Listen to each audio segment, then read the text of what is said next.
In this biomedical animation quick tip video, I'm going to show you how I use a cube and the spline to create single cellular vessels like lymph vessels and veins for my medical animation projects, similar to the one you see here.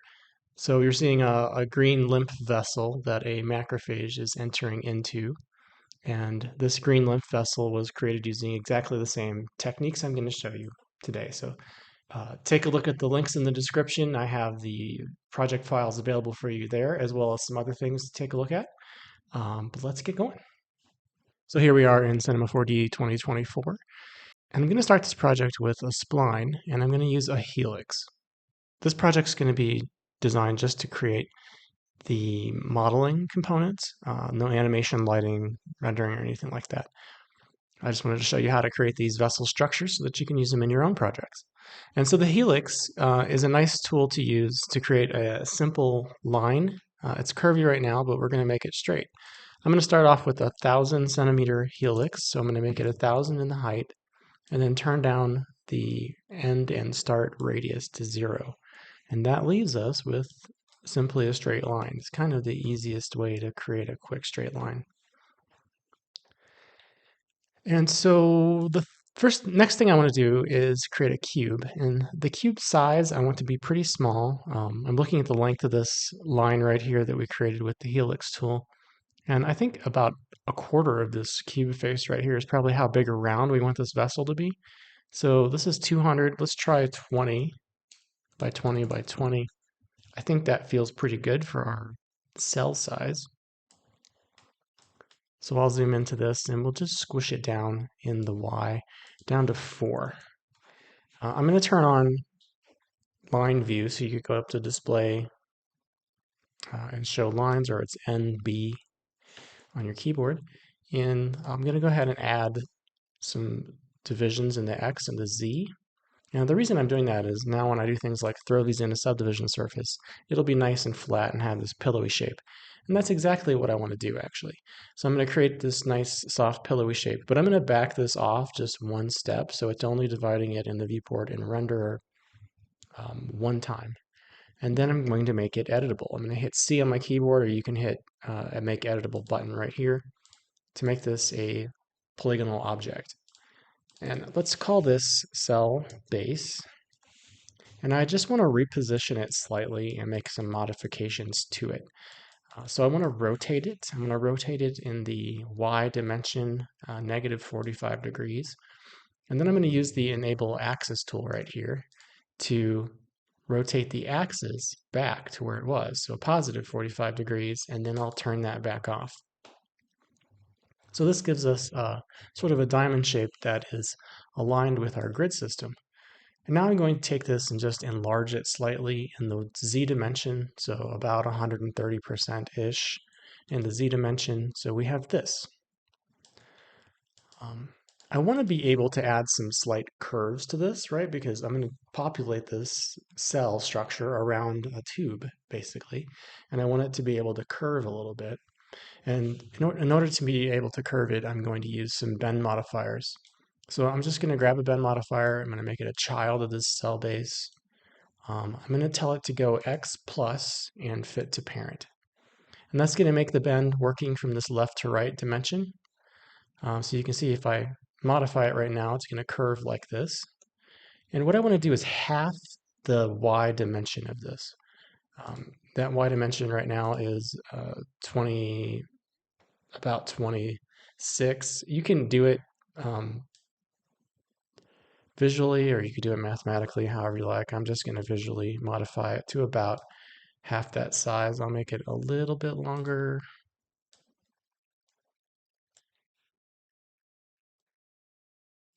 And so what this is going to do now is just bend half of that. I also want to say keep length, so we're not changing the length of the cell when we bend it. And I'll put this back to 0. I'll take this first bend modifier, control drag right underneath it, so it's still a child of the base. And I'm going to rotate that 180 degrees, holding down Shift. And then I'm going to move that over so it's occupying the other half. And this is a nice way to create a simple tool that allows you to bend something evenly on both halves. And so that's what I'm going to use it for later on. Right now, I'm just going to keep it at 0 for both of those. So there's our cell. Next thing I want to do is duplicate this cell in a ring. And to do that, I'm going to use a cloner. So I'm going to create a new cloner. It's going to be a radial cloner. I'm going to put my cell base in that radial cloner. So it comes off creating 5 in this sort of pentagonal sort of shape. I want to change this plane to be x, y instead of x, z. So now it's rotating these all around along the length of this spline that we created. I think I will just reduce this down a little bit. And what I want to be able to do is increase the number of these and get the radius that I'm looking for and have it all kind of feel, right. So they should just be touching a little bit. And that's looking pretty good. So this will be our cell ring that we're going to now duplicate again along the length of our spline that we created. So I'll call this one cell ring. And I will create a new cloner and put our cell ring inside that cloner. So right now it's creating it on a grid. We're going to say, hey, create this as an object cloner. What object do we want to use? We want to use our helix. And so now it's creating those cell rings along the helix that we made. And we just want to increase the number that it's creating until it is kind of overlapping. So what I'm really looking for right now is I want the point of this cell to basically be aligned with the opening right here in this space, right? So it's going to be pretty close, and we might have to make some adjustments, but that's fine. I'm going to say 50 is probably doing it pretty good for me right now. The other thing I'd like to do is kind of change the way these are being duplicated. So if we had a different, less even spline, this count function wouldn't work very well. I always like to use even, and it just helps make sure that they are truly evened out along the spline, even though in this instance it's not making a difference. In other instances, it would make a difference. So just going to change that one thing. And then I'll label this as vessel clones. And the next thing I want to do is create an effector. So what I want to do is have each consecutive ring of cells rotate enough that it fills in the opening of the one before it. And to do that, I'm going to use a step effector. So MoGraph effector step. Now, immediately that's going to be set to do scale. And the step effector, this is what it does. It steps incrementally along a spline. It uses a spline to do that, right? So this spline is controlling how that's happening. And it's important that it be a linear spline. It's a Bezier curve right now. We don't want it doing anything like this though, right? So we want to, I'm hitting Control Z. We want to make sure that the directionality is completely linear. And you can even change the point type to be actually linear by right-clicking on it and saying spline preset linear. And now that Bezier control is even gone. So you have no control over that shape, which is perfect for our needs right now. Under parameter, I'm going to turn off scale. I'm going to turn on rotation. And in the bank, I'm going to start rotating this. And you can go whichever direction you want to go for your spline for your project. But now I just kind of want to zoom in here and be able to look down this structure and see what's going on. And I'm just going to manually rotate this until I start to feel like it's filling in things the way that I want it to. And that's pretty good. So I just like to eyeball it and look down the length of it, and that's created that nice structure that I was looking for. From here, I'm going to go ahead and use that bend modifier setup that we created earlier. So if I select both of these and just increase the bend slightly, now you can see sort of the reason that we created that, right? It's making a really nice curve inside of our tunnel that's created by this vessel structure. So that's how you can quickly reproduce that cellular structure down the length of a spline. I also like to add in a little bit of variation. So from here, I'm going to add in a couple more effectors. So I'm going to do a random effector. And this random effector is now being applied to the cloner object, the vessel clones. And I don't want it to be quite so crazy. I'm going to go to the random effector and the parameter section. And we probably just want to do like 0.5 in each one of these. It's going to change depending on the scale of your scene and all of that. But I just want some slight variation so it doesn't seem quite so perfect. And I'm going to do the same thing. I'm going to apply that same random effector to the cell ring. So if we look at the effectors tab, I can just drag this one in there. And now that's going to modify each one of those cells as well. So we just have some slight variation. You can see things are off a little bit. From here, let's go ahead and put our cell base object in a subdivision surface. So I'm going to hold down Option and click on that. That's going to give us those nice subdivisions so that it creates a beautiful, smooth object for us when we render. And if you're finding things getting a little chunky on your computer, you can always turn down the viewport subdivisions and leave the render turned up. All right, so I'm going to leave the viewport at 1 and the render at 2. All right, so we've got our structure built, and now it is time to figure out how to actually make this bend along a different spline. So in order to do that, I need a spline to work with. I'm going to look in my top view, and I'm going to use the spline drawing tools here, spline pen, and draw out a really smooth spline. And I guess I'm making sort of an S-curve shape.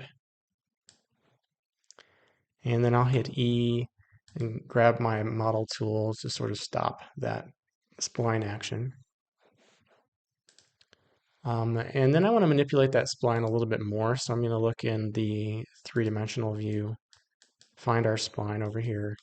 And I don't want it to be just snaking along the ground. I want it to be a little bit more, have a little bit more variety in it. So I'm going to just grab a couple of these middle points maybe and make some up and down adjustments so it just has a little more interest. Maybe I'll even pull this one down. So we have a little bit more of a spirally sort of appearance going on. In order to get this to wrap along the spline, I'm going to need to tell my vessel clones to spline wrap. But for me to do that, I need to have this be in a group, right? So I'm going to Option or Alt click, or Option G, I'm sorry, Alt G, while I'm have my vessel group selected, and I'll call this vessel group. And now inside here, I've got my vessel clones and all of the things we made previously. But having things in a group like this allows you to apply modifiers to that entire group, right? So I can say spline wrap now, put that in this group with the vessel clones. Now, whatever I tell this to do is going to apply it to everything inside this group. And so I'm going to say spline wrap to what? To this spline, right, that I just created. Maybe we should label that as vessel spline.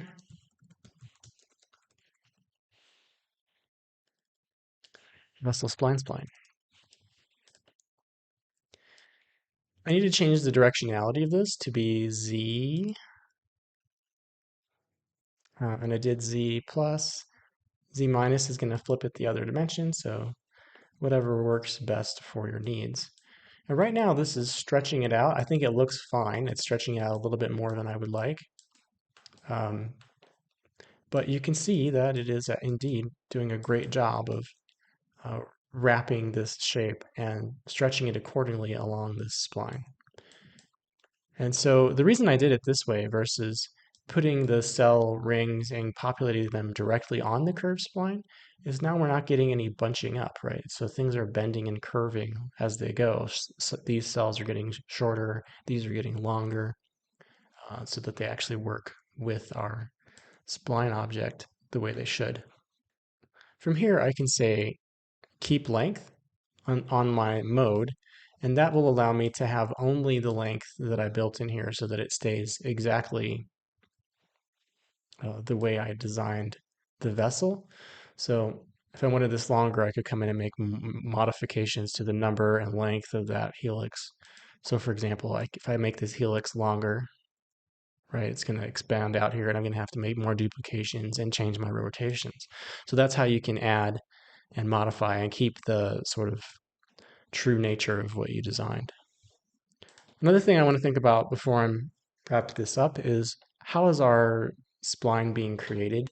And so one thing that it's important to think about, and this can cause issues sometimes, right, is how the spline is created can change the way it's being um, deformed. And so I always like to use natural or uniform and maybe increase the number of subdivisions. And you can see it moving a little bit, but that's just going to smooth things out a little bit. If I change it to natural, it's going to feel a little bit different. So either one of those tends to work pretty well. And we are done. So you can easily use this now to create an animation where you have something going, like a camera going down, or you have cells flowing through, or some sort of dynamic activity and interesting camera positions with these types of vessels. So I hope that's been helpful for you. If you liked the video, please like and subscribe to my channel on YouTube, and I will see you in a future video.